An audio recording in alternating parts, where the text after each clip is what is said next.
Andreas Nielsen deliberating. Thinking before attacking whether he should play his second Knight of Infamy or he's just going for the Geralf's Messenger. Seems like he's going for a second Knight of Infamy, just because now it gets exalted. It's a 4-3 on the attack. Yeah, so now Mike Krasnitsky falls down to 16. And good thing is these two Knight of Infamies, they won't be stopped by Rock's Fate Mender or by Restoration Angel. Also Dire Groove added, so Andreas did draw one drop. Doesn't mind playing on turn 3. I believe Andreas has a Bonfire of them in his hand, which he boarded in. Yeah, here's the main phase, Grizzly Salvage, maybe trying to hit one man elf, of which he reveals 3 pieces. We've seen Martin Yuza do this too. Grizzly Salvage on turn 3, hoping to hit an Accelerator, just to make sure his Tractus comes into play on turn 4. Yeah, so takes the Avacyn's Pilgrim, will play a Sun Petal Grove or a Forest. Yeah, here's the Grove. Here's the Avacyn's Pilgrim, and now Andreas, looks at the graveyard. Let's see, what have you milled already? No Tractus Kies? Yeah. Phew. No Unburial Rites yet? Phew! Yeah, he reveals the graveyard. Nothing very scary yet, so so we see a Swamp. Will he just swing with everything? Does he want to trade the Avacyn's Pilgrim for one of the Knight of Infamies? Maybe he'll go for Bonfire of the Den before the attack. No, he decides to attack first. And Mike probably not even blocking. He wants his Tractus to come into play next turn. Yeah, but this is a ton of damage, and with the Geralf's Messenger coming down now... It's already 8, but 8 plus 5 is still 13. It's still quite healthy. Yeah. So what will Mike do? He could actually block here and then just count on his Rock's Fate Mender to come into play and block next turn. Yeah. Then Tractus the turn after will gain 5 plus 5. Exactly, and this is the line he's taking. He's blocking the Knight of Infamy because he knows with the Rock's Fate Mender and the Tractus, which are surely going to be played on the following 2 turns, he's looking pretty safe. Yep.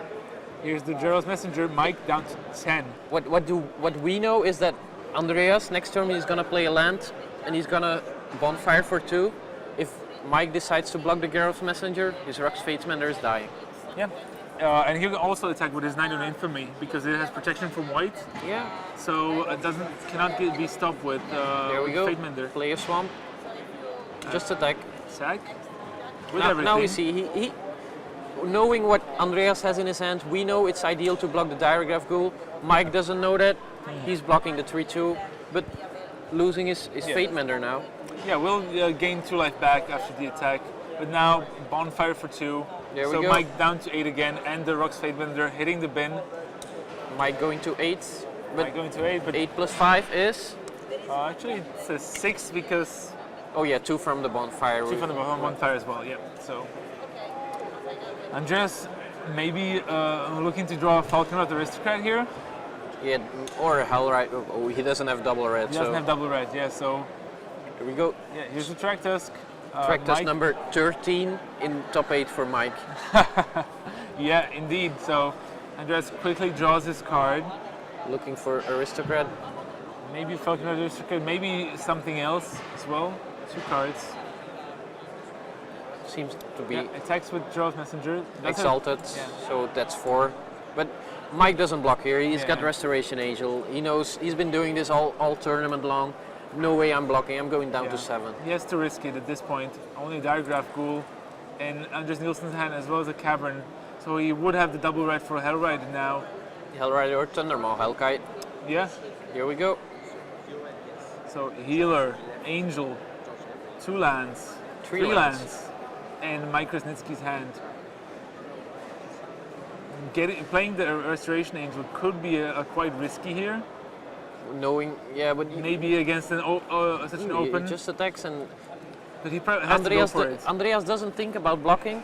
Now Restoration Angel blinks. This is bad news for Andreas. Yeah. So the Restoration Angel blinks the Thragtusk. Mike gets a 5 life and a 3/3 out of the deal. So it looks to be in a great shape. Blood Crypt from Andreas. So another land. Here comes the 4/3 Geralf's Messengers. Yeah, and Mike takes it again. He's still thinking about it. He might block with the Beast token, which he made thanks to blinking his own Tractusk. But Probably doesn't need to block. He's still at 12 life. Could go down to 8. With Yeah. Centaur Healer, that's still 11 life.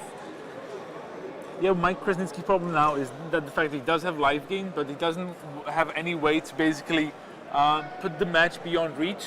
No. He needs the Angel Serenity or maybe Unburial Rights for the incremental advantages that he's going to get. But he has so many life draws, Yeah. and it can be anything. Even so, something like Mulch or Grizzly Salvage exactly. is good in this situation because it just digs you for the creatures you need. I guess, yeah. Just a land, not what he's hoping for. Yeah, so now might want to attack, maybe even with the Thractus just to get some damage on the board. Might be not too bad because his opponent is already at 15. His Angel is not getting blocked anytime soon. Yeah, but passes the turn, Yeah. playing very defensive here. He knows he needs time to draw some of his big creatures here. Blood But Artist, pretty good now. That's a good card, especially when you have two otherwise useless diagram pools, Yeah.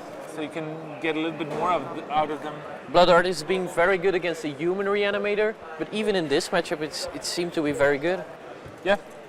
So he adds the Blood Artist to the board and just goes with the Gerald's Messenger again, being a 5/4 thanks to Exalted, so pretty big. Yeah, bigger than Traktusk. Well, not big enough when they both block Yeah. each other, but still very good creature. If they fight each other, yeah. There if we they go. should, yeah. So Mike gets a 3/3 token, and now he has nothing left. Nobody He needs loses action. Yeah, but loses 2 life to Blood Artist as well. Yeah, and those creatures can start swinging. Another land for Mike. He didn't draw one for his turn yet, I don't believe. Did he? Yeah, he He did. did, yeah. Draw another forest. Yeah, hitting very few draws here. Even a Crater Hoof Behemoth would be game here. He would be probably really happy about that one.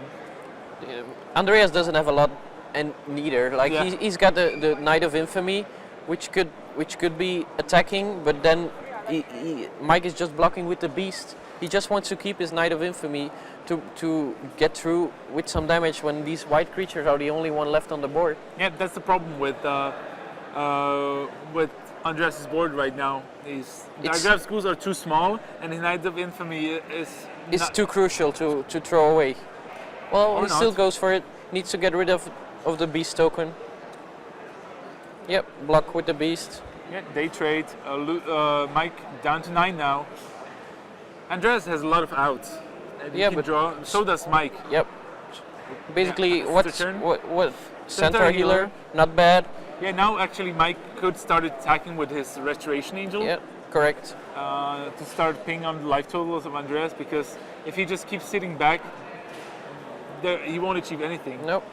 If Andreas draws a Falconer Aristocrat, he won't block with the Restoration Angel anyway. No, but we've seen Mike play very conservatively. Yeah. Like he knows his deck needs time. If it gets time, it will just win the game with Infinite Traktusks or the Angel of Serenity. We've seen him keep back all of his creatures most of the time, so I wouldn't be surprised to see him do it right now. No, there he goes. Attack for 3. Good call. Good call. Definitely good call. Yeah, 7 turn clock. There was one. Gravecrawler. Which isn't that bad because it can attack, and thanks to Blood Artist, at least drain your opponent for 1. Yeah, it's a shame Andreas didn't draw it earlier, because with the Knight and the Infamy still in play, he would be able to get in for 3. And if he draws a Falconrat Aristocrat now, he can keep on sacrificing the Gravecrawler, get yeah. it back every time draining his opponent with a Blood Artist. Yeah, here's the Thractusk. So no Unburial Rights, just a Thractusk. Mike draws, He needs Falconrat Aristocrat another now. land. Attacks with a Gravecrawler. Mike thinking, what's up here? 2-1? Oh, wait a second. Blood Artist. I actually had a game on Magic Online where I attacked with the Gravecrawler because I thought Blood Artist would gain me a life. And then I cast the Gravecrawler and there was, oh damn, there's 3 Ash Zealots on the opponent's grave play. So I took 9 from casting my Gravecrawler. Bad idea, Moraine, but we're not going to see any Ash Zealots here. The Gravecrawler just attacks, is getting blocked, dies, gains life for Andreas. Mike loses a life, but then the Gravecrawler gets replayed because there's plenty of zombies in play. And Death Right Shaman, just drawn by Mike, gonna stop that recursing Gravecrawler as well. Yeah, Mike has to get aggressive. Yeah, that That is a lot of damage. 9 damage. Andreas down to 5 already. Mike on the brink of winning his first Grand Prix. Yeah, he just needs Andreas to whiff on his turn. It seems to be a very good card. Is it a bonfire? A bonfire with them? No, he's got it in his hand already. Put it in his hand. It's a searing spear.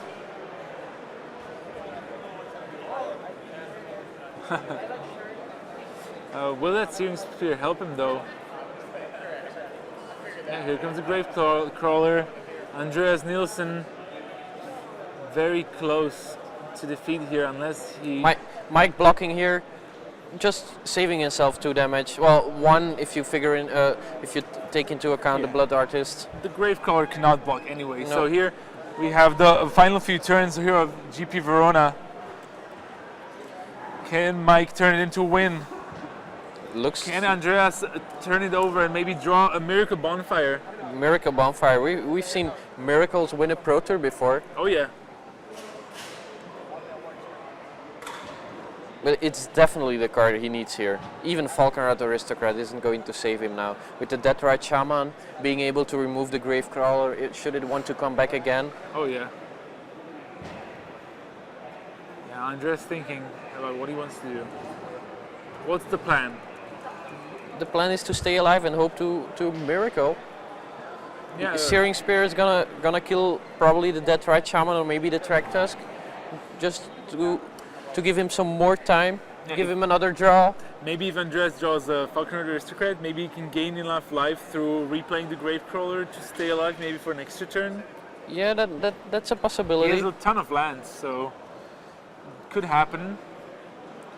Mike taps lands. It's a Brimstone Volley. Basically same effect. Well, not the same effect. Now we can kill the Restoration Angel. Yeah, but that Rakta still will have to be blocked next turn because otherwise Deathrite Shaman eats up the last 2 points of Andreas' life total. Is there hoof? No, it's a land. It's a land. Yeah, just 3 lands. Pretty sure if he would have drawn hoof, of course, yeah, it would have been there already. Yeah. And Mike going for the aggressive, that's what he has to do. Yeah, he recognizes it. I can't wait till the bonfire arrives here. I gotta go for it. You smell it on the top? It would be great. It would be great. Like, it would be really a miracle because there's only 1 left in the deck. But yeah, would be great for us. We get to see another game. Yeah, I would love to see another game. These players have been solid throughout the weekend, and the game just culminating here. Diagraph Crew on the Thragtusk, but he has to throw the other one on the center healer as well, because they are attacking for 6, and Deathrite Shaman can make Andreas lose the last 2 lives. So Blood Artist probably not gonna block. Gravecrawler can block. Nope. So here, double block. Thragtusk and center healer will get blocked. Andreas will fall down to 5, but then we'll gain 2 off of the Blood Artist triggers, going up to 7. Yep. So 7, lose again 2 from the Deathrite Shaman. 5. Still a very low life total with almost no creatures left into his in his battlefield. Miracle.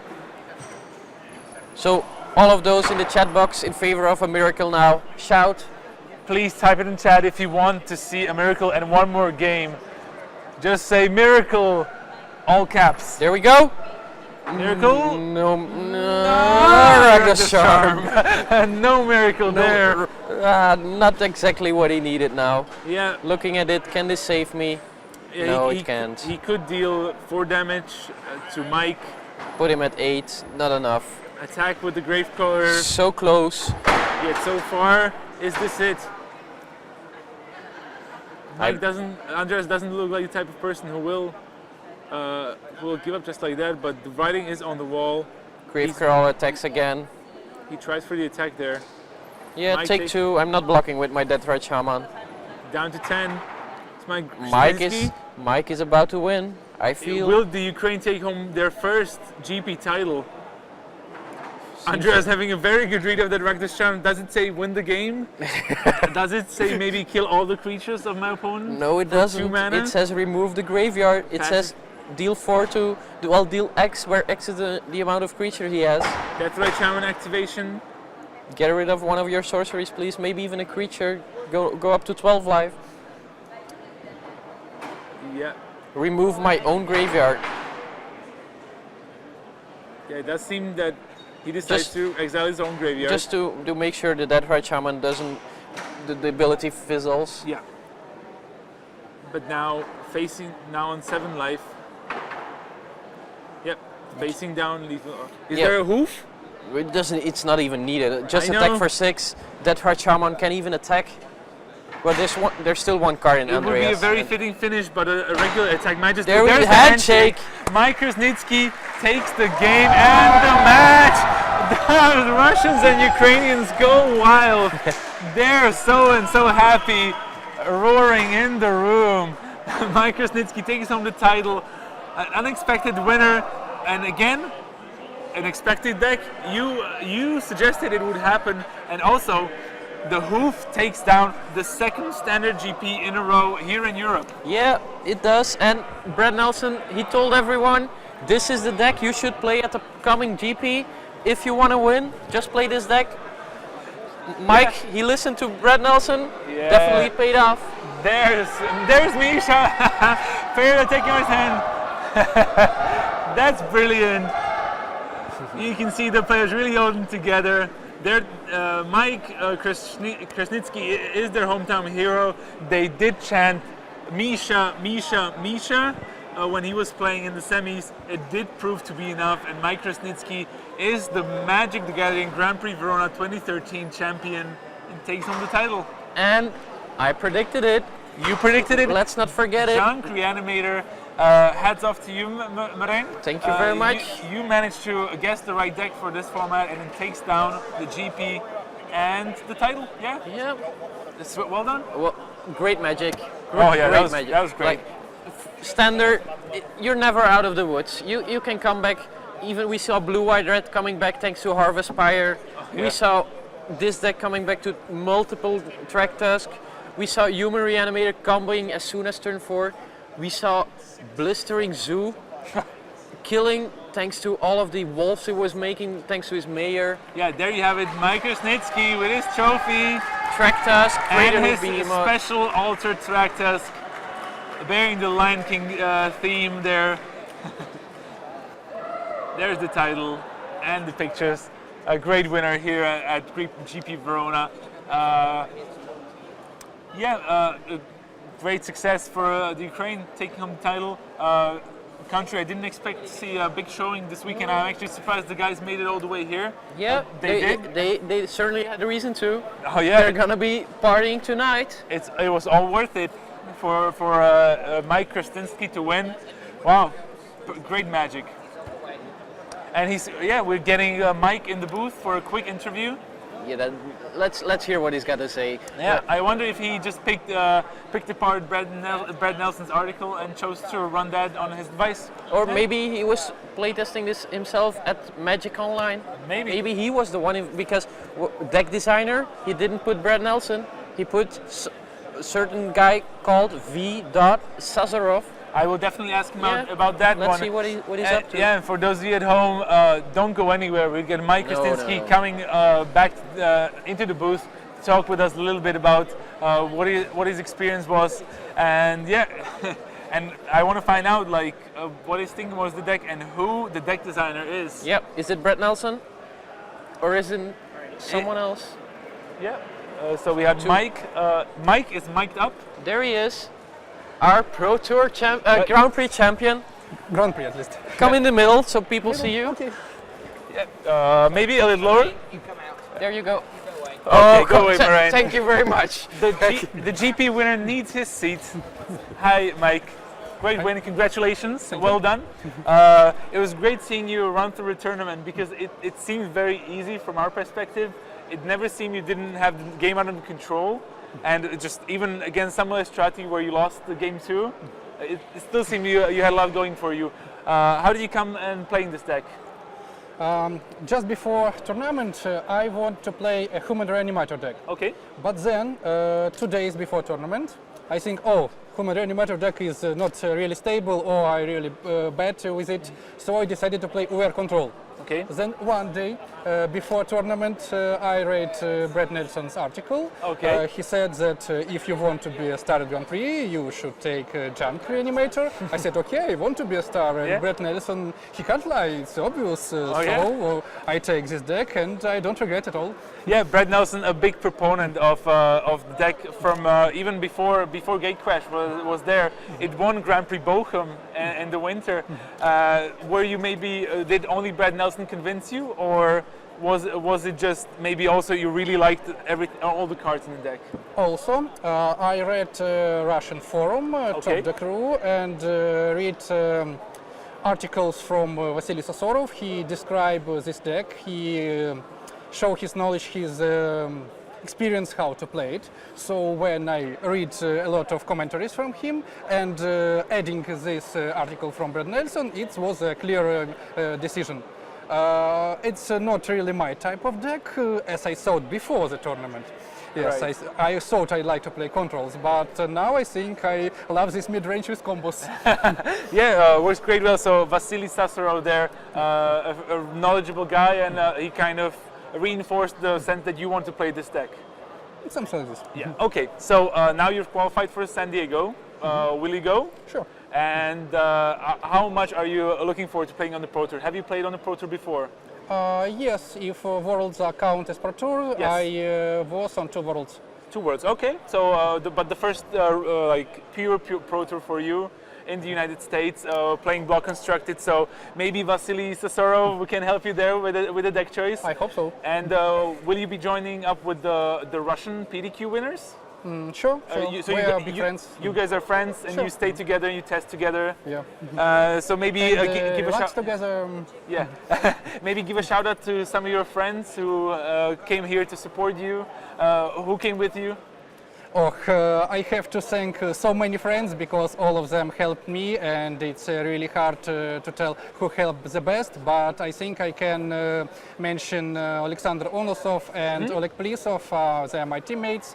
We'll be playing in Grand Prix Utrecht as a team. Oh, great! So we'll see you there. That's brilliant. So we saw Alexander Onosov on camera. So it'll probably be a really good team from you guys. I personally don't know the third member of your team, but He's also a very good player. very good player. So maybe you make a good run in Utrecht and win the title there as well. I hope it would be really good. Yeah, that would be really great for you. But yeah, congratulations again on winning the Grand Prix title, and we're looking forward to seeing you in San Diego and hopefully for a good run there and represent the Ukraine just like you have here. I'll try. Thank you. Yeah. Good luck. Bye. There you have it. Mike Krasnitsky. Come here, Marijn. Let's wrap this up. I don't want us to finish. Everyone around me keeps saying I'm tired, but I wouldn't mind more Magic. No, we've seen it's so only many it's only 8:20. Only 8:20. We can still play 4 rounds. Where is everyone? Yeah, we should everyone's get- gone. Yeah, all right. It's already pretty late for you Europeans, and I'm sure for all of the fans of Mike who followed here, all from Russia, from the Ukraine, and other parts of the world. Maybe late, time for bed. For the other part, maybe there's a big tournament ahead of you, and if not, maybe play some Magic on Magic Online. Try out Hoof. There it is, Hoof, winning the there second it GP in Standard in Europe, and again, pretty convincingly. Second GP, Brad Nelson is winning. Somehow. His design, first blistering Naya, this time. Hoof, there it is. Again, his Brad Nelson, Formula Force in deck building, making himself felt in Europe, in the US, all over the world. Yep. Ladies and gentlemen, that's it for us. I'm Matej Bixizalkai. This is Marijn Liber. We were here with Rich Hagon on camera and Steven Leeming as well, helping us with the camera work. Thank you for having us. It was a great tournament, and we hope to see you next week, where the most anticipated tournament of the year is going down. Grand Prix Utrecht, team sealed with the best players in the world. Don't make sure to not miss out. We will see you in action, and I will be joined in the booth by Simon Gerten. So for me, Matej Zalkai, here with Marijn Liber. See you all. Bye. See ya. Bye bye.